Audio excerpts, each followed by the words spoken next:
Di Akademi Shrek, pertarungan Guru Zhao dan Tang San masih berlangsung. Terdengar suara teriakan. "Dasar bocah kera, benar-benar licik. Kau sengaja mengulur waktu," teriak Guru Zhao saat melihat satu dupa hampir habis terbakar. Cincin ketiga Guru Zhao aktif, efek gravitasi. Aura ungu pudar dengan cepat mendorong angin ke bawah. Jangkauannya begitu luas. Teknik roh yang kuat sekali. Sebuah tangan besar melesat datang menghampiri Tang San. Itu adalah teknik cincin roh kedua Guru Zhao, telapak besi emas. Tang San dengan keras bergerak, namun tidak bisa bergerak jauh. Terhindar dari serangan beruntun itu, beberapa jejak telapak tangan besar berada di belakang Tang San. Pukulan terakhir pun dikerahkan. Tanah hancur, ledakan besar terjadi. Namun Tang San berhasil kabur dengan melompat ke belakang. Dalam amarahnya, Guru Zhao sudah membuat keputusan untuk menerima Tang San sebagai murid. Namun, ujian kali ini tetap harus cepat diakhiri. Guru Zhao mengeluarkan aura aneh yang membuat Tang San merasa tidak tenang. Tang San sudah terkunci seutuhnya. Dai Mubai sepertinya mengenal teknik itu. Ya, itu adalah teknik keempat dari Guru Zhao. Guru Zhao melompat ke arah Tang San sembari berkata, "Kali ini kau tak akan bisa kabur lagi." Di sisi lain, Tang San merasakan aroma madu yang begitu kuat. Terlihat Guru Zhao dan roh pelindungnya seperti berpisah, namun ada aura merah menyala, menyatukan mereka bagaikan rantai yang kuat. Roh beruang itu segera menangkap ke arah Tang San, lalu Tang San ikut terikat oleh rantai itu. Dalam hitungan detik, Guru Zhao sudah berada beberapa inci di depannya. Namun, respon Tang San tidak kalah cepat. Teknik cincin roh kedua, rumput biru perak aktif. Bangkitlah rotan hantu. Tiba-tiba tumbuh rumput biru perak dari tubuh Guru Zhao yang seketika mengikatnya di udara. Guru Zhao mengetahui bahwa Tang San sudah menanamkan benih ini saat beberapa waktu yang lalu. Ketika Guru Zhao menghancurkan perisai rumput biru peraknya, Dai Mubai terkejut melihat keadaan itu. Dia menyadari, walaupun ini hanya cincin roh rotan hantu berusia ratusan tahun, tapi ketahanannya melebihi monster ribuan tahun.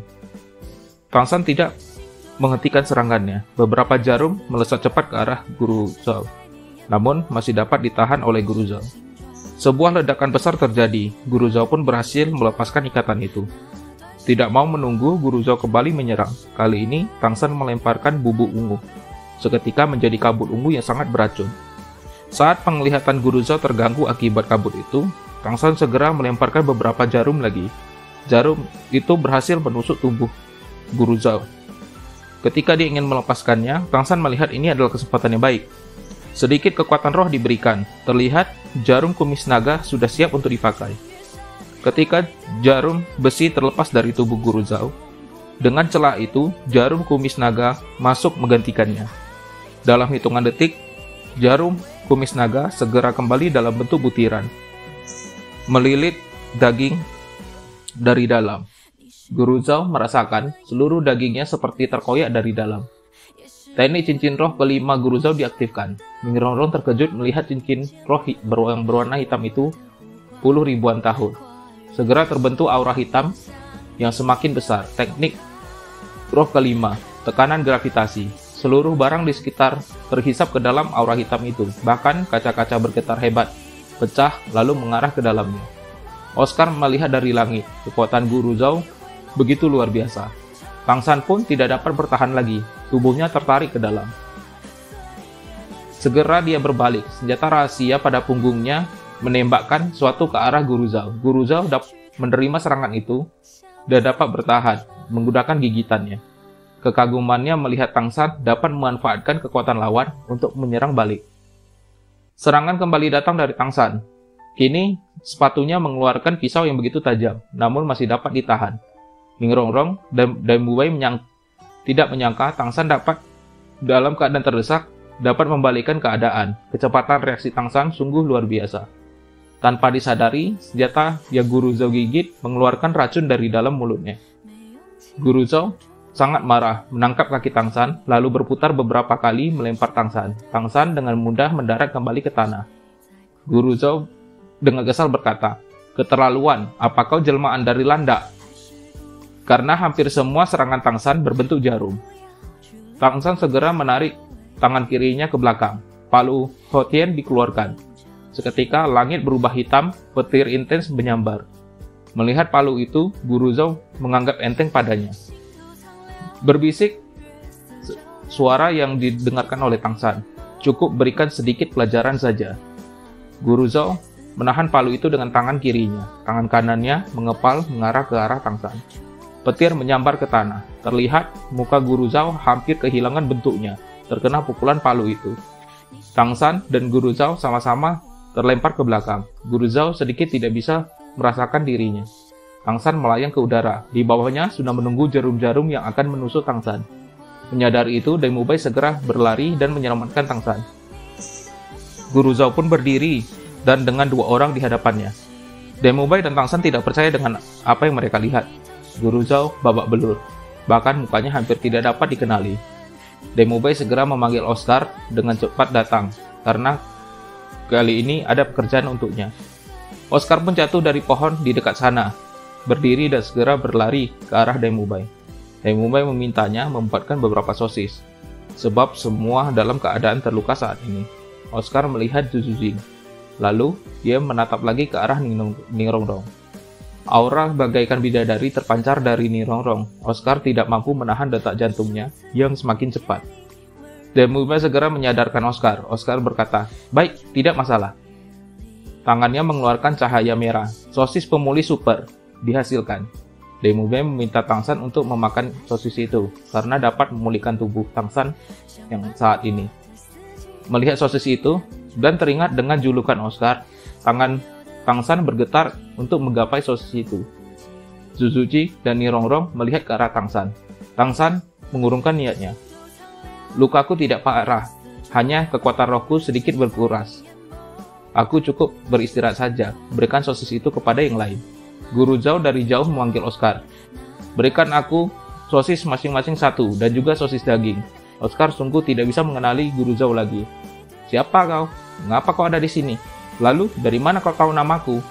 Dengan amarah Guru Zhou berteriak, "Kurang ajar, kau cari mati ya? Aku Zhou Wuji." Dai Mubai hanya menggelengkan kepala, sembari menutup matanya menggunakan tangannya. Oscar pun memberikan sosis pesanan Guru Zhou. Dai Mubai menghampiri Zhu Jing yang mengatakan, "Tenang saja, aku tidak akan memintamu untuk memakan sosis itu, karena aku tidak akan rela." Terlihat kemarahan Guru Zhou sudah mulai reda, namun efek jarum kumis naga semakin parah. Ningrongdong pun bertanya, "Apakah kali ini kami sudah lulus ujian keempat?" Guru Zhou melihat dupa itu. Dupa itu sudah terbakar habis. Guru Zhou pun berkata, "Sudah, anggap saja kalian lulus." Lalu Guru Zhou pergi, namun ditahan oleh Tang San. Tang San pun meminta maaf, sebab dia sudah terlalu agresif di pertarungan tadi. Kekuatan Guru Zhou sungguh luar biasa, sehingga Tang San harus mengeluarkan semua kemampuan yang ada.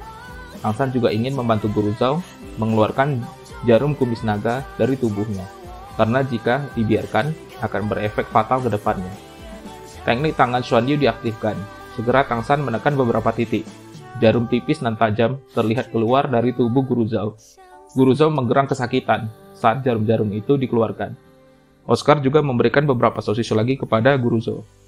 Dikarenakan sudah banyak memakai kekuatan, Tang San tidak mampu menyeimbangkan tubuhnya, dan dia pun pingsan. Oscar menangkap Tang San agar dia tidak jatuh ke tanah.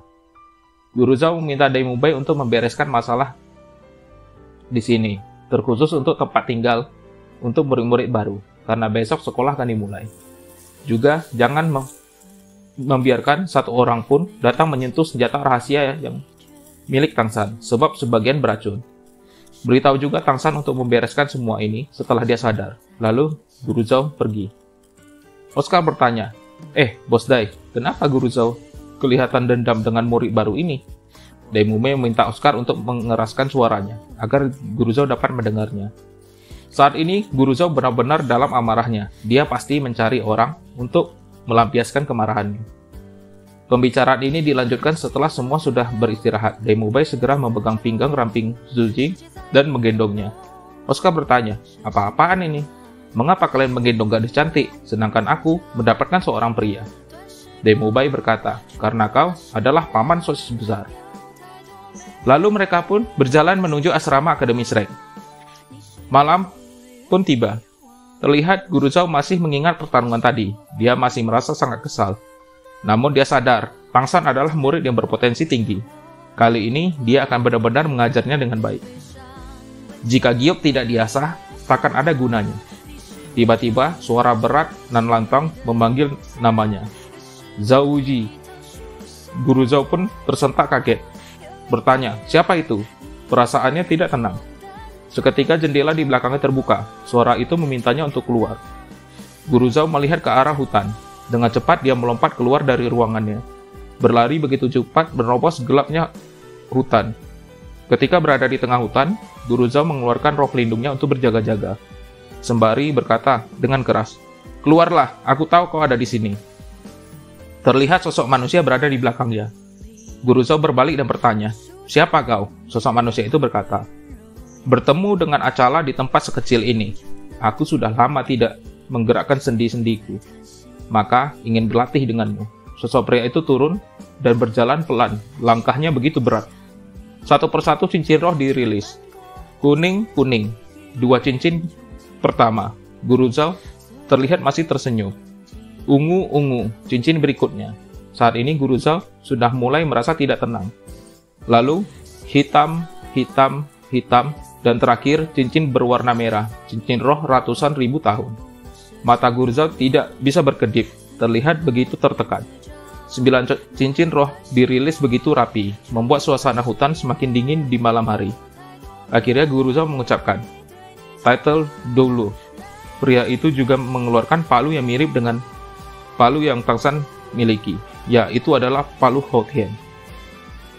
Guru Zhao berkeringat deras, hatinya penuh tanya. Pria itu berkata, "Bukankah siang tadi, kau terlihat begitu piawai menindas anak-anak itu? Aku sadar menindas orang rasanya sangat menyenangkan. Sebab itu, kali ini biarkan aku menindasmu. Tentu saja, kau boleh menganggapku sedang menindas orang yang lemah." Dengan aura tekanan yang begitu luar biasa, Guru Zhao bertanya dalam hatinya, sebenarnya siapa orang ini? Pria itu merasa kehadiran orang lain dan berkata, "Karena sudah datang, maka keluarlah. 1 atau 2 juga tidak ada bedanya." Terlihat pria itu adalah penjaga toko antik kemarin. Berdiri di sebelah Guru Zhao. Guru Zhao bertanya dengan gagap, "Bos, senior ini..." Paman penjaga toko itu mengaktifkan roh pelindungnya. Lalu menunduk, sembari memberi hormat. "Salam, Tuan Agung Hotien." Guru Zhao tidak percaya dengan apa yang dia dengar. Roh pelindung monster burung hantu, level 78. Friender yang hebat. Pemimpin pertempuran dari anggota segitiga besi emas. Dan akademi ini adalah miliknya. Ya, paman penjaga toko itu adalah kepala Akademi Shrek, bernama Friender. Dan sosok pria berjubah itu adalah Tang Hao, ayahnya Tang San. Friender bertanya, apa ya yang dilakukan Zhao Wuji sehingga membuat Tang San wajar? Ayo mulai. Suara itu masih di sana, namun Tang Hao sudah tidak berada di posisinya. Segera berada di hadapan Zhao Wuji, menghajar tanpa ampun. Bahkan Friender tidak dapat berbuat apa-apa. Zhao Wuji melayang jauh, tubuhnya menabrak keras pohon di sana. Tubuhnya sudah tidak dapat digerakkan.